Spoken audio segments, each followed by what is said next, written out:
دردناک نقشہ کھینچا ہے۔ چنانچہ فیضان سنت جلد اول صفحہ 229 سے وہ شروع ہو رہا ہے۔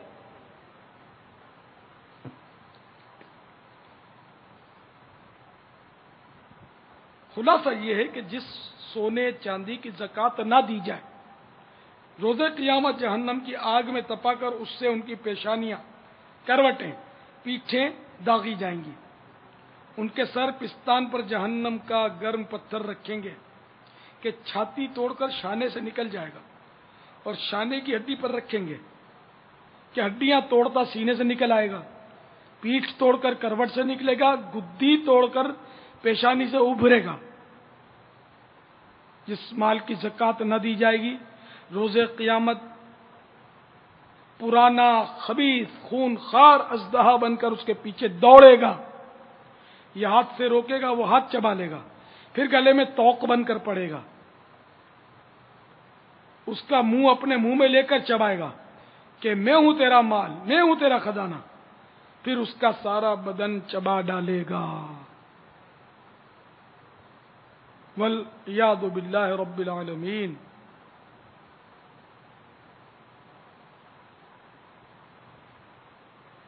تو میرے آقا اعلی حضرت رحمت اللہ تعالی علیہ زکوٰۃ نہ دینے والے کو قیامت کے عذاب سے ڈرا کر سمجھاتے ہوئے مزید فرماتے ہیں، اے عزیز، کیا خدا اور رسول عز و جل و صلی اللہ تعالی علیہ وآلہ وسلم کے فرمان کو یوں ہی ہنسی ٹھٹھا سمجھتا ہے، یا قیامت کے ایک دن یعنی 50,000 برس کی مدت میں یہ جان کا مصیبتیں جھیلنی سہل جانتا ہے، آسان سمجھتا ہے؟ ذرا یہیں کی آگ میں ایک آدھ روپیہ چھوٹا سا سکہ گرم کر کے بدن پر رکھ کر دیکھ، پھر کہاں یہ خفیف یعنی ہلکی سی گرمی، کہاں وہ قہر آگ،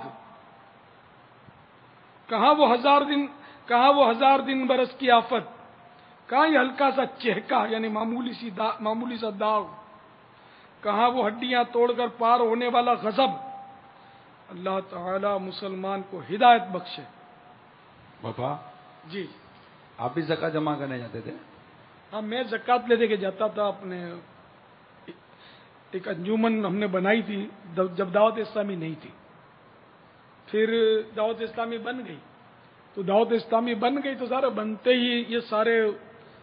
ادارے، یہ سارے مراکز اور فیضان مدینہ قائم تو نہیں ہوئے تھے، تو شروع میں کئی سال تک میں خود زکوٰۃ لینے جاتا تھا دعوت اسلامی کے لیے۔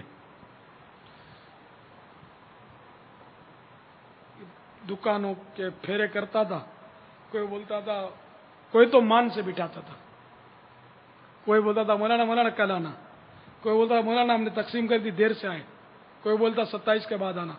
کوئی بولتا 10 تاریخ کے بعد آنا، کوئی بحث کرتا تھا، کوئی کچھ کرتا تھا۔ ایسے سیٹ لوگ، یہ بہت تجربہ ہوتا تھا، سیٹ لوگ یوں گدی پر پڑے ہوتے تھے، ہم سلام کرتے تو جواب بھی نہیں دیتے تھے، بعض تو یوں پڑے پڑے وہ منڈی ہلا دیتے تھے بیچارے۔ اللہ آسانی دے، اس اللہ رحمت کرے کہ مسلمان کا احترام مسلم کا جذبہ عطا فرما، کہ کوئی مسلمان دوپہر کے وقت، روزے میں دوپہر کے وقت ظہر سے لے کر عصر تک ہم مارے پھرتے تھے، ایسی حالت خراب ہو جاتی تھی۔ عصر سے پہلے آ جاتا تھا لیکن ایسی حالت خراب ہو جاتی تھی، ایسی تھکن، پیاس، گرمی، ہوئے وہ کرنے ٹھس ہو جاتے تھے۔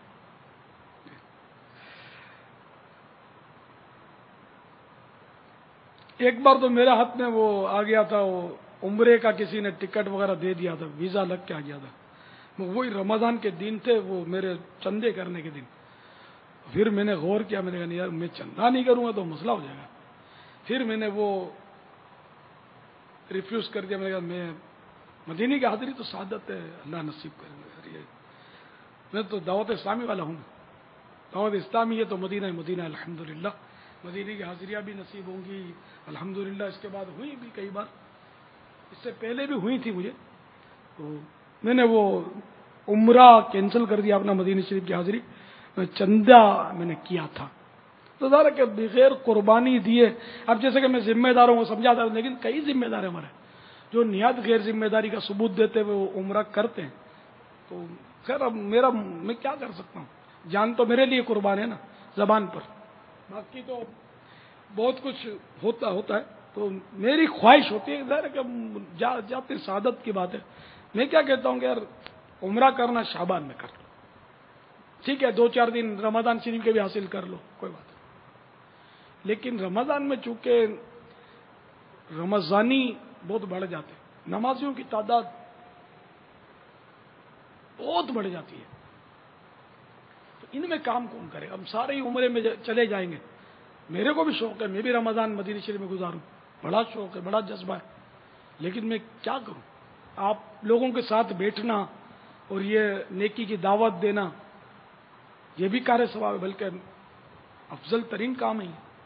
امر بالمعروف جو ہے، تو وہاں یہ کام ہم نہیں کر پاتے، یہاں یہ کرتے ہیں،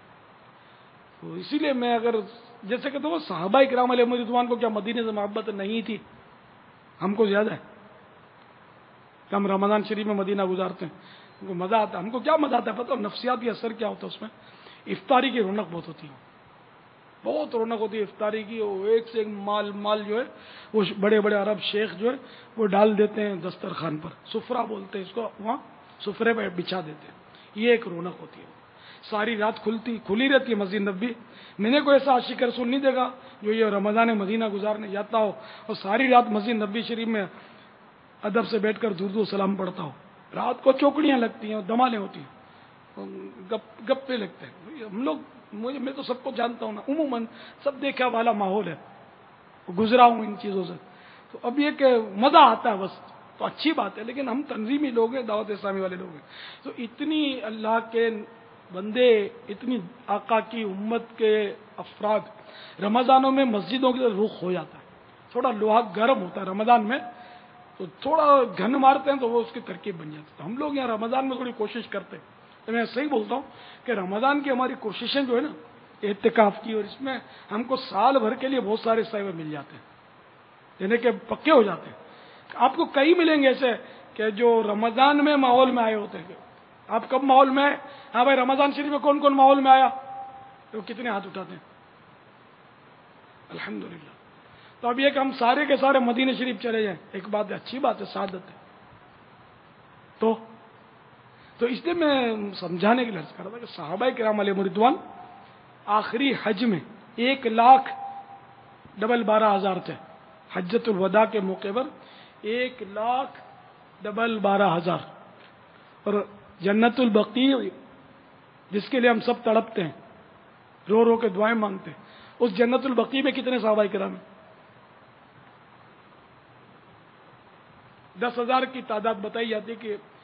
تقریباً 10,000 صحابہ کرام جنت البقیع میں، تو 1,14,000 کہاں تشریف لے گئے؟ جنت البقیع میں نہیں ہے، مدینہ شریف میں نہیں ہے، ان کے مزارات کہاں ہیں؟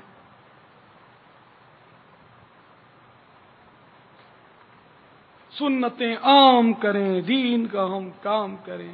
نیک ہو جائیں مسلمان مدینے والے، تو اس لیے میں تو آج سے نہیں برسوں سے کڑتا رہتا ہوں، مشورے دیتا رہتا ہوں، تو کوئی مانتا کوئی نہیں مانتا، بھارت جو دے اس کا ہی بھلا، جو نہ دے اس کا ہی بھلا، سب کا بھلا سب کی خیر، البتہ بعض ذمہ داروں کو ہماری طرف سے خود بھیجا جاتا ہے، جیسے کہ بڑے ذمہ دار ہوتے ہیں نا، وہ جب جائیں یا مدنی قافلہ مکتب کی طرف سے بھیجا جاتا ہے تو وہ اوکے ہے کہ وہ جاتے ہی سنتوں کی خدمت کے لیے، تو ان سے کوئی شکوہ گلا شکوہ نہیں ہے کہ وہ تو اسی لیے جاتے ہیں، باقی جو اسلامی بھائی ہے نا، یہاں مدنی کام ان کے ہوتے ہیں، خاص کر ذمہ داران کام ہوتے ہیں ان کے، یہ سب کو چھوڑ چھاڑ کے چلے جاتے ہیں، ان سے تھوڑا یوں ہوتا ہے کہ یہ یہاں رہ کر مدنی کام کرتے، شعبان کا پورا مہینہ گزارے، ہاں جشن ولادت وہاں مناؤ دھوم دھام سے، جشن ولادت یہاں منائیں گے، جلوس یہاں نکلتے، وہاں نکلتے نہیں ہے نا، وہی میں نے بولا ہم لوگ ہیں نفسیاتی مریض ہیں کہ جشن ولادت میں وہاں مزہ نہیں آئے گا، وہاں کوئی جلوس نہیں ہوتا، وہاں جلوس کا ہوتا، نہ وہ کوئی ہمارے یہاں کی طرح کوئی اجتماعی ذکر و نعت ہوتا ہے، نہ کوئی سجاوٹیں اور یہ چراغاں ہوتے ہیں وہاں ظاہری طور پر، تو اس لیے جشن ولادت منانے نہیں جائیں گے، حالانکہ میری طرف سے چھوٹ ہے آپ کو، وہاں 12ویں شریف پورا رڈو نور شریف کا چاند وہاں دیکھو، اجازت ہے اپنی طرف سے، 11ویں شریف بھی منانی ہے، چلو وہ بھی منا لو، کوئی بات نہیں، اجتماعی ذکر و نعت ہم کر لیں گے یہاں، انشاءاللہ رمضان شریف میں میری مانو